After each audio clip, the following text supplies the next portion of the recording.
Mouthwashing is one of the saddest, most beautiful horror games that I've ever played. Few games have left me feeling so deeply hurt with their conclusions, and I mean that here in the best way, right? Media that moves us, even painfully, opens our eyes to perspectives and stories that are difficult but necessary to confront. The game weaves a tragic, visceral narrative with character arcs that are depressing and art direction that feels hauntingly surreal. After finishing my playthrough, I think I can confidently say that Mouthwashing stands as one of the best horror experiences that I've ever had. And speaking of excellent horror experiences, I think this is the perfect time to mention today's sponsor, Techland, and their game, Dying Light 2. Not only is Dying Light 2 an incredible open world zombie game, but it also has some of the best gameplay that I've ever experienced. It kept me glued to the screen throughout my entire playthrough, and a big part of that was the game's parkour system. In this game, movement is key, and players have the ability to run on walls, zipline, and grapple hook until their heart's content. You can also play solo or with your friends, which is nice when you're trying to mix it up a bit. The game is currently right in the middle of its seasonal winter event, so there's no better time to get in and start your journey. From today until January 2nd, you'll be able to grab the game on Steam for 60% off. And if you purchase the game before the deadline, you'll also receive the Above the Law bundle completely for free. So if you like horror games or you like zombies, I really recommend checking this out. I'll have a link for it down in the description below. And finally, an enormous thank you to Techland and the Dying Light team for sponsoring today's video. Let's get back to it. The game takes place over 6 months, following the crew of the Tulpar, a long-haul space freighter operated by the less than reputable Pony Express shipping company. Manned voyages like this are said to be rare in the game's world, as most of the modern ships nowadays are just automated. This detail gives us the impression that the Pony Express is clinging to a dying industry, struggling to stay afloat. And as a result of this, the Tulpar's crew for this voyage is incredibly small. There are only 5 crew members that we'll come to know in this story. Curly, the ship's optimistic captain, Jimmy, the laid-back co-pilot, Anya, the quiet nurse, Daisuke, the eager but inexperienced intern, and Swansea, the grizzled maintenance man. The story of this game unfolds in a unique, non-linear format, following different characters at various points in time. And while personally I love this approach, it's a bit challenging to present the narrative in the same way here. So to make things clearer, I've decided to tell the story chronologically, which does take away from some of the twists that we'll see, but it should help to ease any potential confusion. Before we dive too far in though, I just want to give a quick shout out to Risley for their incredible video that meticulously pieces together this game's timeline. Her work was instrumental in making this video possible, so please, by all means, go check out her content and show her some love. But with that disclaimer out of the way, I think it's time we finally take responsibility and dive into the story of Mouthwashing.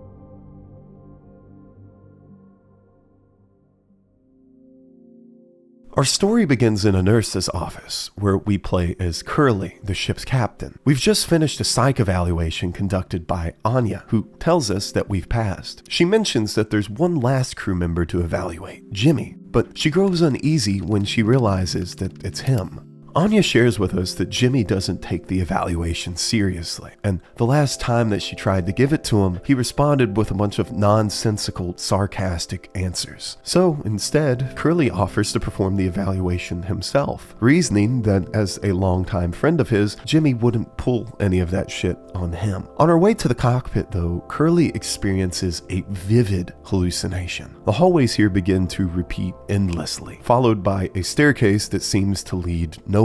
To me, this repetition symbolizes the monotony of his job. We're told at the beginning of the game that this is the 147th day of a 382-day long voyage, and I imagine that the daily grind of solving all these menial tasks has begun to take its toll on Curly. The hallucination deepens as we fall into a vast crimson sea, quickly being interrupted by flashing red screens and broken ladders. This scene eventually shifts into a blinding whiteness, and then we arrive at the cockpit. After the psych evaluation, Curly has a heart-to-heart with Jimmy. Off the record, Curly asks how things are going. Jimmy says that he enjoys working with Pony Express, that he feels in control here. And Curly seems proud of this progress, remarking that he never expected Jimmy to become a competent freighter pilot, even alluding to some struggles that Jimmy had been facing back on Earth. The conversation shifts though, and Curly opens up about having second thoughts about his career. He's advanced incredibly far in his position, but he feels like he has the potential to be something more. Jimmy is taken aback by this. He doesn't understand why Curly would want to give up a job that comes with power and a good salary. He goes on to admit that he envies the captain, because Curly is sitting at the top of the corporate ladder, deciding whether he wants to jump down, while Jimmy is scratching and clawing, just trying to make his way further up it. I imagine this analogy ties back to the broken ladder imagery from Curly's hallucination. The corporate ladder that he's climbed for years is broken, and now, for the first time, Curly's starting to realize how truly mangled it is. Just as the conversation reaches its emotional peak though, the cockpit receives an incoming message from headquarters, and Jimmy takes this as a cue to leave. Before we can view the message though, we're suddenly thrown into another hallucination. This time, we sit and watch a TV, surrounded by a sea of boxes. Most of the channels just seem to be company propaganda, but a few provide eerie foreshadowing for what's to come, such as a skeleton losing its limbs before collapsing into a pile of bones. Strangely, this scene ends with a mouthwashing commercial, before cutting to black. After this unsettling experience, we come to our senses and find ourselves back in the cockpit. Our mission objective reads, break the news. And looking at the message that we received in our inventory, it's clear that this is a termination notice for the crew. Halfway through the voyage, we've all lost our jobs. Things only get worse from here though. As Curly heads upstairs to inform the rest of the group, he's greeted by a surprise birthday party. Curly, now facing the delicate task of breaking the news, sits down with the crew, cake in hand, and he reads the letter aloud. He explains that Pony Express is going out of business, and while the crew will be compensated for finishing this job, once the voyage ends, they'll all be out of work. The crew reacts in different ways, as you'd expect. Anya immediately starts worrying about money, confessing that she has nothing in her savings account. Swansea mostly seems unsurprised, noting that the shipping industry's shift towards automation has been obvious for years now, quoting, "The writing's been on the wall." Daisuke remains silent, probably because as an intern, he doesn't really have too much to lose here. Jimmy, though, explodes into a fit of rage. He immediately assigns blame to Curly, despite the fact that Curly had no role in the termination. Jimmy accuses Curly of wanting to leave the job anyway, claiming that Curly had nothing to lose, while Jimmy has everything at stake. He argues that Curly is just using the situation to avoid his responsibilities without damaging his record. This outburst reveals a shocking lack of empathy. Everyone on the crew, including the captain, has just lost their job, yet Jimmy is still trying to blame Curly. He can't accept the fact that he joined the crew, started to turn his life around, and now, just as things were looking up, the company has gone under. So he seeks someone to blame. Jimmy goes on a tirade, belittling his crewmates. His words bring Anya to tears and leave the others stunned in the silence. He ends his rant with a bitter remark. "Let's have some fucking cake, huh? Props to the Twilight crews of the Tulpar, and props to our captain and his new prospects."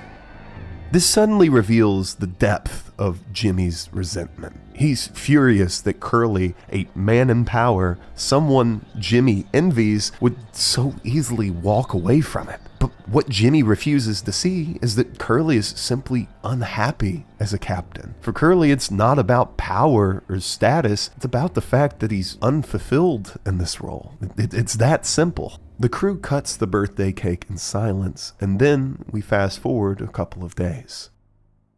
In this scene, we find Anya sitting in front of the digital display in the lounge, telling Curly that she can't sleep. Anya admits that she comes here at night because the display comforts her. She's even been here so many times that she's started to notice a dead pixel in the upper right corner of the screen that even we can't see. And she says that this one pixel, this one dead pixel on the screen is always in the back of her mind for some reason. Curly comments that despite the pixel's presence, the image is still beautiful and it doesn't ruin the illusion for him. But Anya remains silent. Suddenly, she asks Curly how many days the crew has left on their transport. 8 months.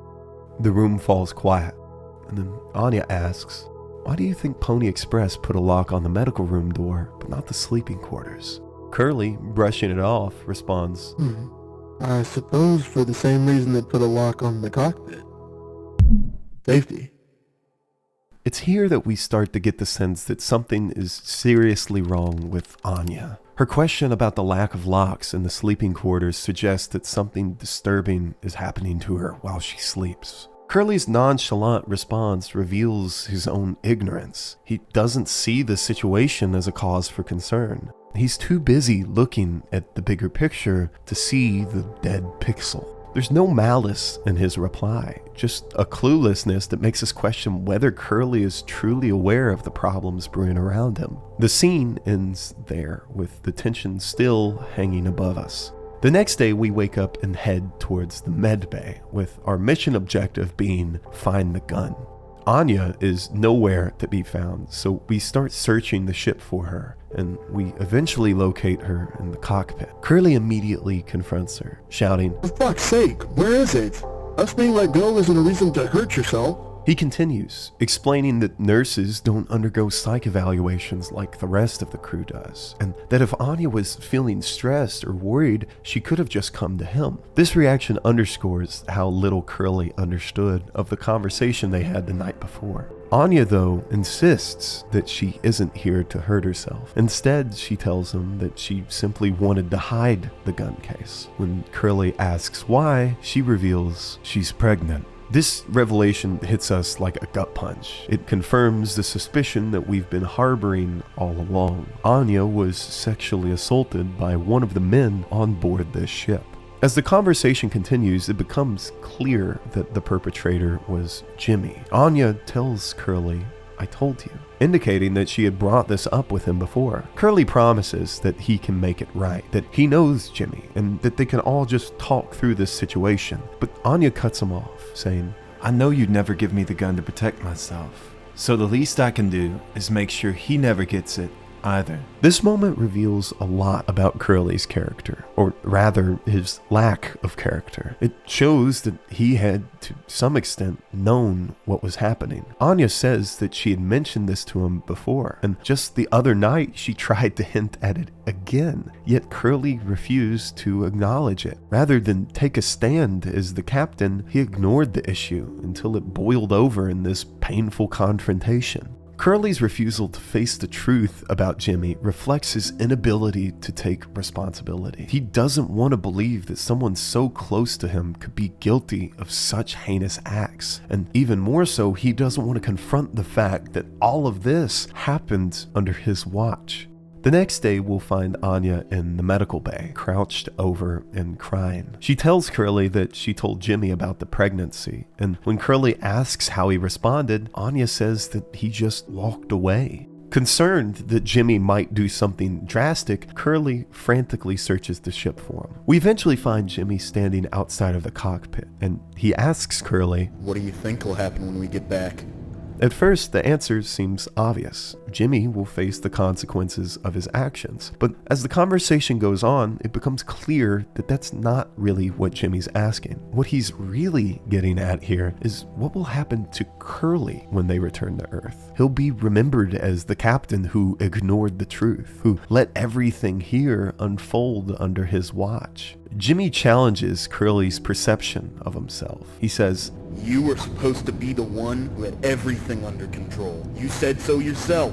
This ship, this crew, everything that happened here. It was your responsibility, Captain. But then Jimmy offers a way out. He suggests they crash the ship and leave no record of the crimes that have been committed. If the ship goes down, Curly will be remembered as the captain who went down with this ship, a tragic hero, rather than someone who stood idly by while atrocities occurred under his command. Jimmy tells Curly, "You're standing at the top, feet in cement." Curly hesitates, and in that moment, it's clear that Jimmy's words have struck a chord. It's not that Curly wants to die, rather he's been paralyzed by the weight of his own guilt. This ship was his responsibility, and now Jimmy has found a way to exploit that weakness. Jimmy heads into the cockpit, putting the ship on a collision course with an asteroid, and disables the autopilot. Curly sits in stunned silence as Jimmy takes control of their fate in the other room. As the ship hurtles towards its doom, Jimmy walks past Curly in the hallway without saying a word. Curly, distraught, calls out, "Jim, tell me you didn't. What the fuck did you do?"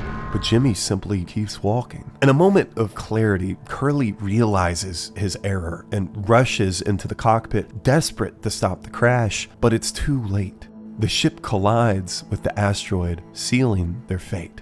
2 months after the crash. After the crash, the game picks up again 2 months later, and this time we're playing as Jimmy. We find ourselves in the lounge with the rest of the crew, discussing the possibility of opening the cargo hold. It seems that after the crash, the ship is stranded in space, and with supplies dwindling, Anya suggests checking what they've been hauling, hoping for something useful. Swansea is against the idea, as opening the cargo prior to delivery was strictly against company policy, and their pay would be docked for it. But Jimmy chimes in, saying, if it can help the group survive, it's worth the risk.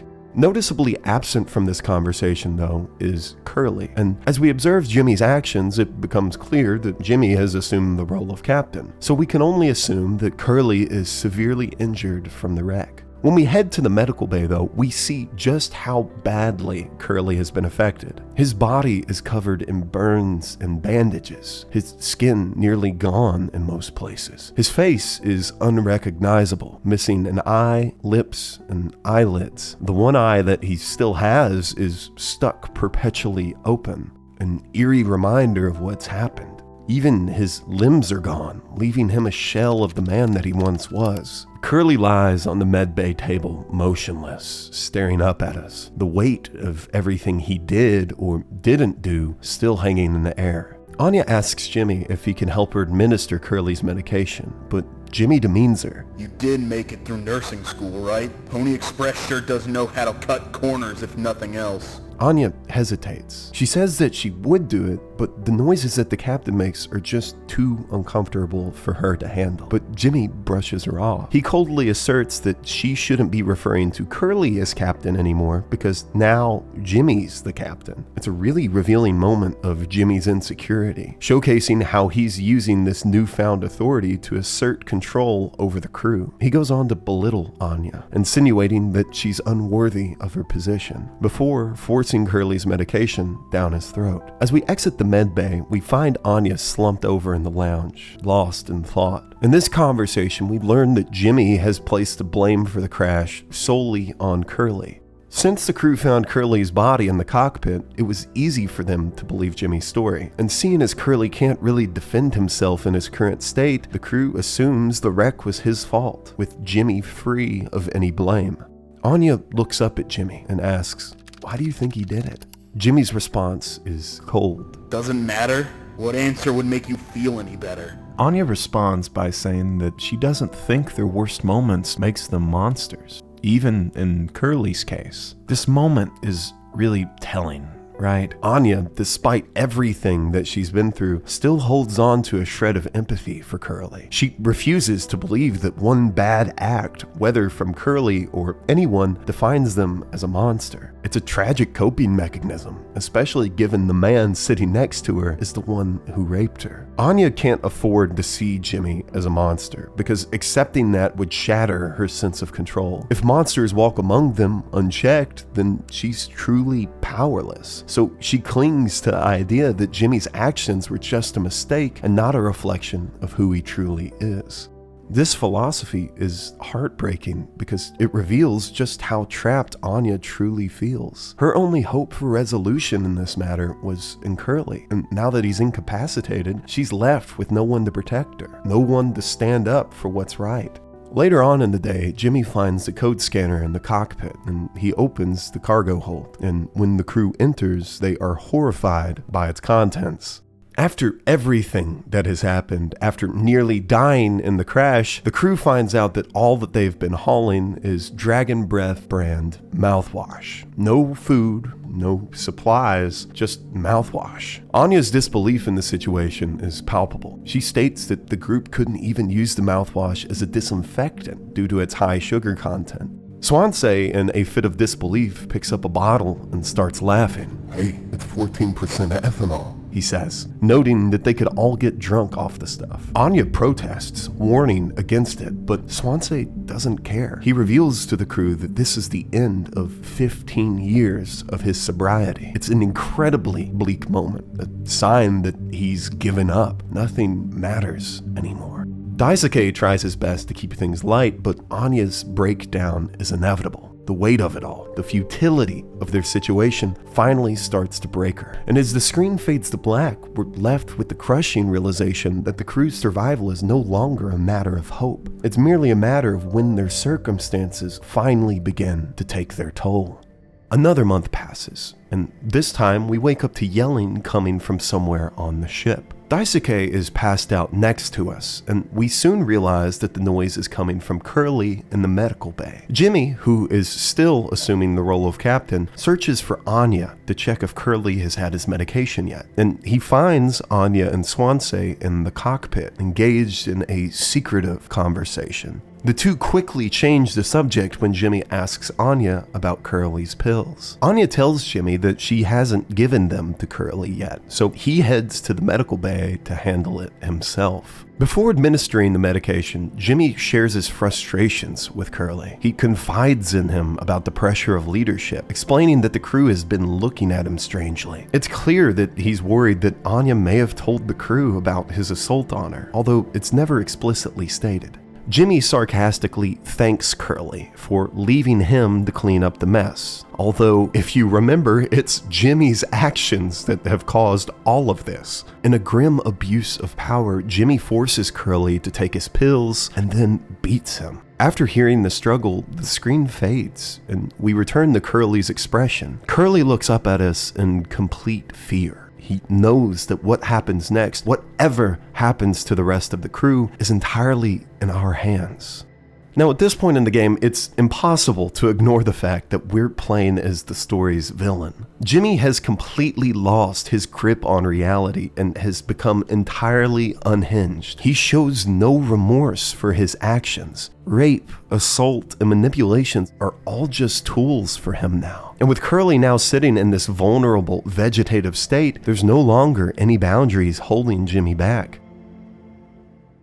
4 months after the crash, as we walk the halls one day, we find Daisuke collapsed, drunkenly clutching onto a bottle of mouthwash. The youngest, most energetic of the crew has seemingly lost all hope. He tells us with a quiet sadness that his mother is the one who got this internship for him. He reveals that he never really knew what he wanted to do with his life, and how he just feels like a failure. He finishes all this by saying that he hopes his mother doesn't blame herself for how his internship turned out. He doesn't want her to think that she played a role in his death. I mean, the whole situation here is just brutal. Daisuke's story is one of the most heartbreaking in the game, yet often overlooked. The idea of a lost young man given a chance to find his path, only to be stranded forever in space, is crushing. The line, "I just hope she doesn't blame herself," cuts deep.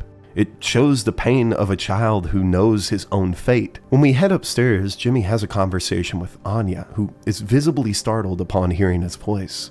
She's been staring at a bottle of mouthwash, contemplating whether to drink it. When Jimmy asks her about it, she says it wouldn't change anything, before quickly changing the subject. Anya mentions to us that there's a medical box covered by emergency foam that might contain some useful supplies. We head over to Swansea, who is now fully resigned to his alcoholism, and ask if we can borrow his axe. And being drunk and going halfway crazy, he naturally buries it into the nearby digital screen. We use this axe to cut through the emergency foam, revealing a stash of painkillers and a bottle of rubbing alcohol. Anya thanks us for uncovering the box, and then asks if Jimmy would mind to help Curly with his medication again. But this sets Jimmy off. In a fit of rage, he lashes out at her. He states that he's too busy performing his duties and saving them all to be concerned with what are supposed to be her responsibilities. It's a brutal moment. Jimmy hasn't really been doing any of his captain duties, but he's quick to point fingers. He berates Anya and calls her useless, and essentially tells her to fuck off before heading into the medical bay.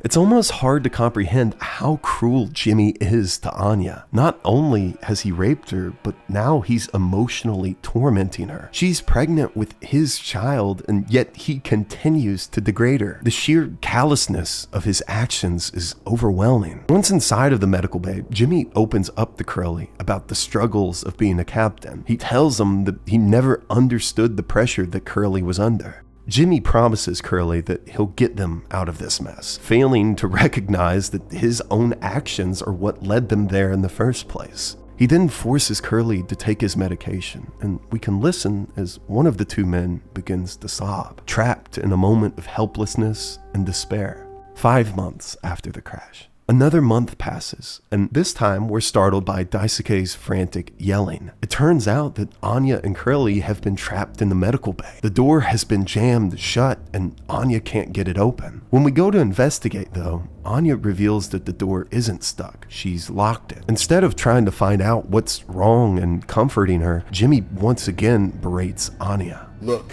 we're all stressed, but you can't go breaking down at every little hardship. Open the damn door.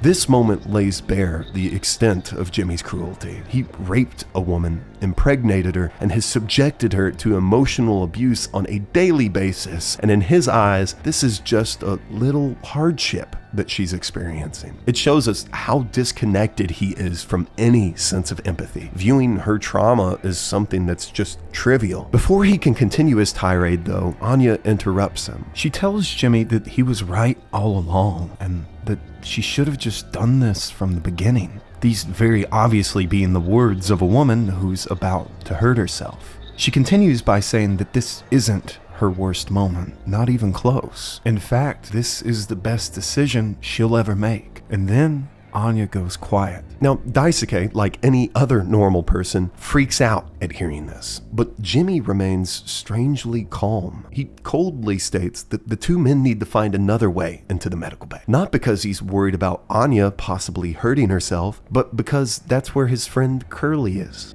The only other way into the medical bay, though, is through a vent in the utility room, which is being guarded by the drunk maintenance man, Swansea. Swansea refuses to let the two pass, claiming that the room is far too dangerous for anyone but himself. And instead of reasoning with him, Jimmy opts for a much darker solution. He plans to drug Swansea, knocking him out so that he and Daisuke can sneak past. They return upstairs and mix mouthwash with the rubbing alcohol they found earlier, adding sweetener to it to create a powerful cocktail. Something else interesting worth noting here is that the rubbing alcohol label clearly warns us that it's potentially deadly if ingested. This chilling detail highlights just how far Jimmy's willing to go without any regard for the consequences of his actions. After giving Swansea the concoction, he naturally drinks it and falls flat on his face, unconscious. Jimmy and Daisuke now have an opening to access the utility room. Once inside, the two discover that the room has barely been affected by the crash, completely contradicting Swansea's claims. All this time, Swansea has been saying that the room was foamed up and nearly destroyed, but that's clearly not the case here. It's here that the two men realize the shocking truth. One of the ship's cryostasis pods is still operational. The crew had assumed that all of the pods were destroyed in the crash, but one remains functional. These cryostasis pods can preserve a person for up to 20 years, and as Jimmy puts it, it would give someone 20 years more of a chance at survival. Now, Jimmy suggests that Swansea has been planning to use the pod for himself, though at the moment we can't really be certain. This discovery, though, is quickly overshadowed by the urgent need for us to get into the medical bay. Now, as I mentioned before, the only way to the medical bay is through the vent, but now that we're looking at it, it seems like it would be a death sentence. After seeing this, Daisuke hesitates and suggests that the two wait for Swansea, since he's the experienced maintenance man. But Jimmy refuses. He pressures Daisuke, convincing him that he should climb through the vent because his crew is relying on him. He promises the young intern that everyone will be impressed with his heroism, even suggesting that grumpy old Swansea might give him a pat on the back. And flattered and eager to prove himself, Daisuke agrees to climb through the vent. And only halfway through his climb, we can hear Daisuke's screams echo out at us. Somehow, someway, Daisuke manages to pull himself into the medical bay, but based on his reaction, we're already too late. The game jumps ahead in time a little bit, and when we come back, Daisuke is barely clinging to life, his body bloodied and broken. Jimmy and Swansea stand above him, struggling to figure out what to do next. Swansea suggests that they use the disinfectant that they had to clean Daisuke's wounds, but if you can remember, Jimmy used all of it earlier in his attempt to drug Swansea. Jimmy tries to explain this to Swansea, but the drunk maintenance man is having none of it.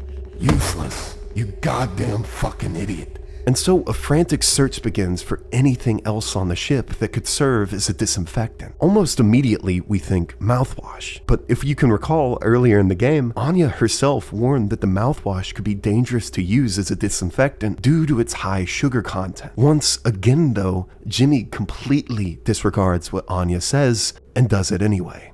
After applying the mouthwash, the two men hover above Daisuke, but the bleeding hasn't stopped. Daisuke moans out in pain and starts to cough and begins to even choke on his own blood. In an instant, Swansea steps in. It's alright, Daisuke. Calm down. This line of work, you can never have become like miserable old Swansea. I thought you were dumber than a can of paint, always chewing my ear off about nothing. Not an ace student, career workhorse, force of ambition, just a damn good kid trying his best.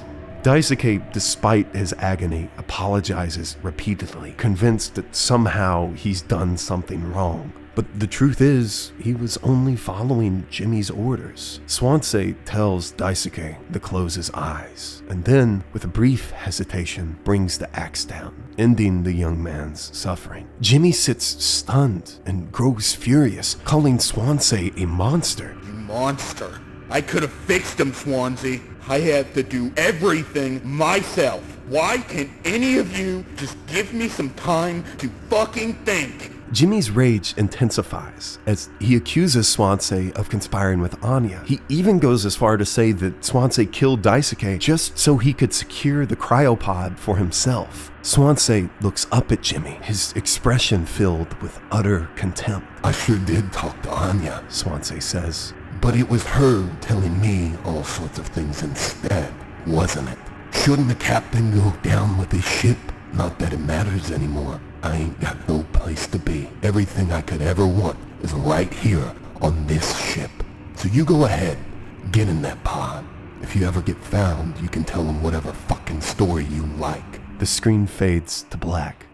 When we come to, Swansea and the axe are gone. Our mission objective simply reads, get the gun. We walk over to the medical bay, and there we see the horror that we had expected. Anya has taken her own life. Next to her body is the gun case that she had hidden, now clearly visible. It seems that she had intended to use that, but after failing to unlock it, she chose to overdose on painkillers instead. Jimmy opens the case and takes the gun, but suddenly Curly bursts into laughter. I think Curly finds it ironic that Jimmy still hasn't grasped that he's the one to blame for everything. In the back of his mind somewhere, Jimmy blames Curly for the wreck, but it was his own actions that caused the crash. He blames Anya for her own death, but it was his abuse and rape that drove her to suicide. And now he blames Swansea for Daisuke's death, when in reality, it was his orders that got the boy killed. Jimmy constantly shifts the blame, unable to see that the only person responsible for the destruction around him is himself. And I think that Curly, being a permanent onlooker to all of this, finds that a bit funny. When Jimmy tries to leave the medical bay, he's confronted by Swansea, who is now wielding the axe. In a fit of rage, Swansea screams and charges at him, attacking Jimmy relentlessly. This pursuit eventually escalates all the way to the cockpit. Here we experience another hallucination. Jimmy climbs into the same vent that we convinced Daisuke to climb through. And as he moves through the narrow passage, he's gripped by an internal realization. He is the one who caused Daisuke's death.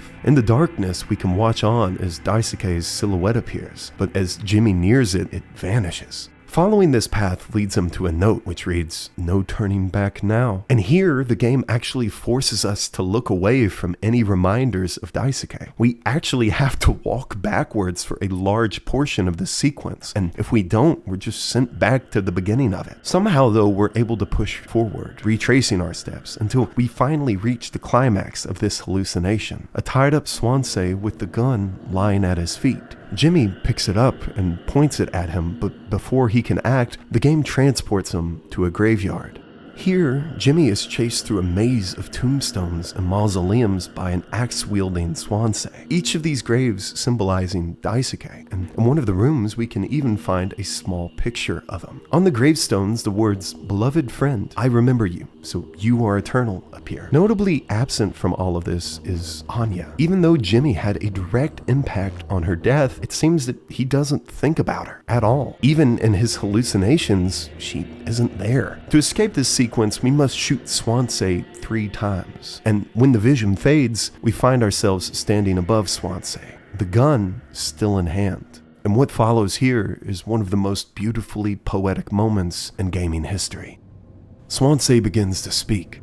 I have something to say, so shut the fuck up and listen. I spent 13 years, half cut up to my eyeballs, drunk, to put it mildly. Then suddenly I saw it. A street light shining in my face. 500 gigawatts of the power of God. A vision of my bloated body found in some ditch. Scared me straight. So I got a collar shirt, a mortgage, a credit card, all the things that are supposed to make a good man. I hoped I could raise my children to be better than the old man. I wanted to believe that I was never one setback away from my worst self, but the truth is, discipline, drive, routine, the endless fucking desperation to get shit done, a loving wife, great kids, sobriety, I'm telling you, accomplishments that I've been chasing my whole life never felt as good as I expected when I crossed the finish line. So now that we're here at the end, taking inventory, those nights spinning out of my head, sinking into the sofa, broken glass in my palms, bleeding dry, the funniest thing ever.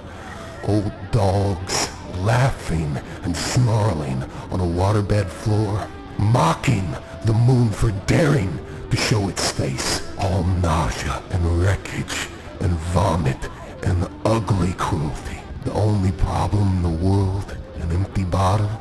Those were the best days of my life. Those were the best days of my life. I've got nothing to hide. I'm ready to face the music. I can see myself for what I am, but you a cowardly, selfish motherfucker, and you can't even see it.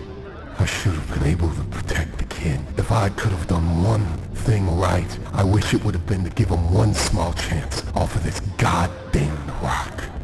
Jimmy says, Swansea, I'm going to fix everything. We're gonna make it. Fuck you. and Jimmy shoots Swansea. Swansea was a character who, for most of the game, seemed like nothing more than an angry, drunken old man. But this one speech, this one raw moment of brutal self-awareness shifted my entire view of him. Suddenly, he became my favorite character in the entire game. Now, it's important here to note that Swansea was far from a hero. He stood idly by as Jimmy wreaked havoc on the crew. He drank, partied, and ignored the carnage around him, focusing only on numbing his own pain. But in the end, when death was knocking, Swansea didn't hide from himself. He owned up to who he was, facing his mistakes with a kind of grim acceptance. Despite his flaws, there were still traces of goodness in him. He reveals in his final moments that he wanted Daisuke to be the one to escape, suggesting that the cryopod, which he had kept hidden, was intended for Daisuke all along. He knew that Jimmy would try to take it for himself, and so he decided to keep it a secret. Swansea's death, though tragic, was a rare moment of honesty and self-reflection in this game. He faced both his mortality and his past, accepting that he had failed in life, but also acknowledging that his only one regret was not being able to give Daisuke the chance to escape. In a story that's been so consumed by guilt and blame, Swansea's acceptance, his willingness to face the music, was in its own way an act of redemption. And perhaps, in the end, that's all that really mattered to Swansea. After killing Swansea, Jimmy stumbles through the ship's unfamiliar halls. The architecture here is impossible. This appears to be something straight out of a nightmare, as the hallway seems to stretch endlessly. The ship's corridors only seem to grow more and more twisted, and we start to see visions of Curly's eye staring at us. At one point, Jimmy even finds himself walking out of a massive version of Curly's head. In this bizarre and hallucinatory state, it becomes clear Jimmy and Curly are the last two survivors on board the ship. In his fractured state, Jimmy convinces himself that he needs to save Curly. He clings to this delusion, deciding that saving Curly, of all things, is his redemption. And in this madness, Jimmy convinces himself that Curly is starving and that they're out of food. So he does the unthinkable. He feeds Curly a piece of his own severed leg. Now, this grotesque act isn't entirely unexpected here. There's been repeated imagery throughout the game involving Curly being cut up, starting with a hallucination where Jimmy is sitting at a table with Curly, only for the cake that they were supposed to eat to transform into Curly's own body. Even with this foreshadowing, the scene is still deeply unsettling. Curly vomits repeatedly, but Jimmy relentlessly forces him to eat the severed leg. Eventually, Curly just accepts it, his body rejecting the act, but too broken to do anything about it. Afterwards, we're thrust into another vivid hallucination. This time, Jimmy finds Curly's broken body burning alive in the vacuum of space. Curly's voice echoes through the emptiness, taking responsibility for the crash. The voice admits that he could have stopped Jimmy, but chose not to. He then tells Jimmy to finish what he started and to let Curly be the villain of this story. But Jimmy refuses. He insists that they can both be heroes. And for the first time, it seems like he apologizes for something that he's done. However, here, it's just too little too late. The damage is done, the crew is dead, and even Jimmy's last-ditch effort to save Curly is ironically misguided. Curly's not only physically ruined from the crash, but now carries the weight of everything that Jimmy has done. What life is really left for him after this? Anyways, though, Jimmy blacks out again, and this time awakens in a bloody section of the ship's vents. He spots a mass on the wall and, using an ultrasound, peers into it. First, he sees the kicking of 2 small horses, but on his final try, a human face appears in the darkness, his unborn child's face. We black out once more and find ourselves in another section of the vents. This time, we're being pursued by a monstrous centipede-like entity, a grotesque amalgamation of the company's mascot, Polly. And as we flee, the sounds of a baby crying grows louder and louder, haunting Jimmy as he runs. Eventually, we arrive upon a surreal scene, a literal mountain of mouthwash bottles. Atop the pile sits Polly, the company's mascot, at this point just a twisted figure of corporate branding. Polly speaks.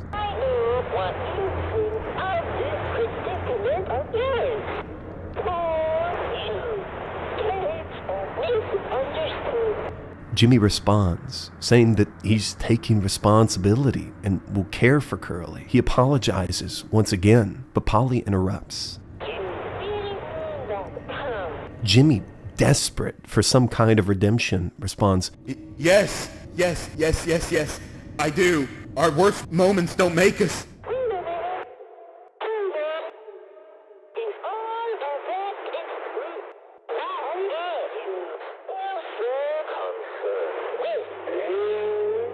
Polly serves Jimmy the harsh dose of reality that he's been avoiding the entire game. If he truly is sorry, why does he only feel the need to apologize to Curly? He killed 3 other people. And with this, it becomes brutally clear. Curly is the only person Jimmy has ever respected on this ship as a human being. Everybody else was just one of his pawns, a means to an end in his pursuit of power. Suddenly, we find ourselves at a dinner table, surrounded by the zombified corpses of our dead crew members. Curly sits in front of Jimmy, atop the table, like some sort of twisted centerpiece. Jimmy, in his daze, grabs a knife and begins to saw off the remainder of Curly's leg. Jimmy speaks. A lot of people struggle to put food on their plates, but that was enough.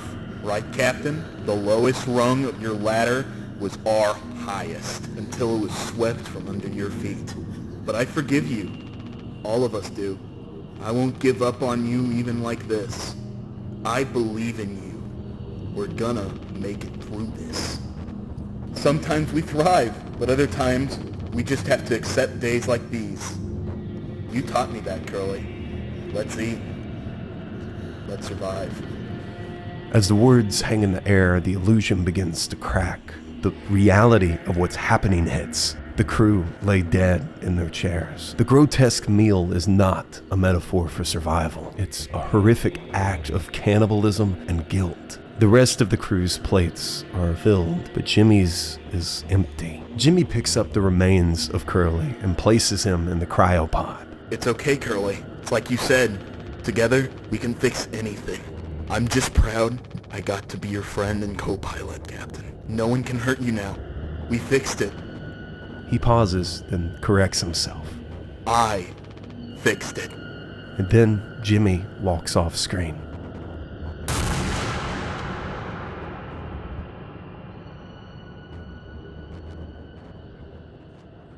Even at the end, Jimmy hasn't changed. He remains entirely unredeemed, still mired in self-delusion. His final words, claiming that he fixed things, are filled with tragic irony. In truth, he condemned Curly to life in a cryopod, only prolonging the suffering of his crippled state. Not to mention, Jimmy never fully acknowledges the weight of the atrocities he's committed. His entire journey was one of blind selfishness, unable or unwilling to confront his own role in the destruction of these people's lives.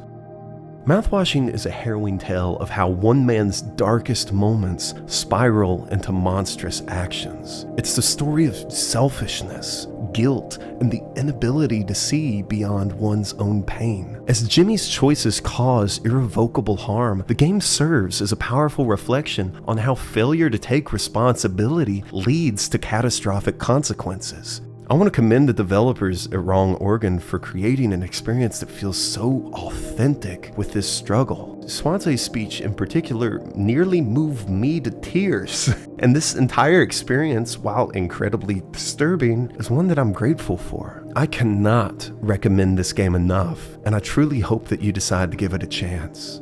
Finally, before ending this video, I just wanted to ask you guys what you'd like me to cover next. I usually am just a lore channel for the game Ready or Not, but I'm wanting to start to expand a bit and talk about all sorts of fucked up games, I guess. So if you have a suggestion for any games of this nature that you'd like to see me cover, please just let me know. Finally though, I just want to give another enormous thank you to Techland and Dying Light for sponsoring today's video. Just as a reminder, Dying Light 2 Reloaded Edition is on sale on Steam for 60% off until January 2nd. So if you're interested in checking it out, click on the link in the description below. With all of that being said though, I am enormously grateful that you decided to tune in today. You know I love you. I'm out.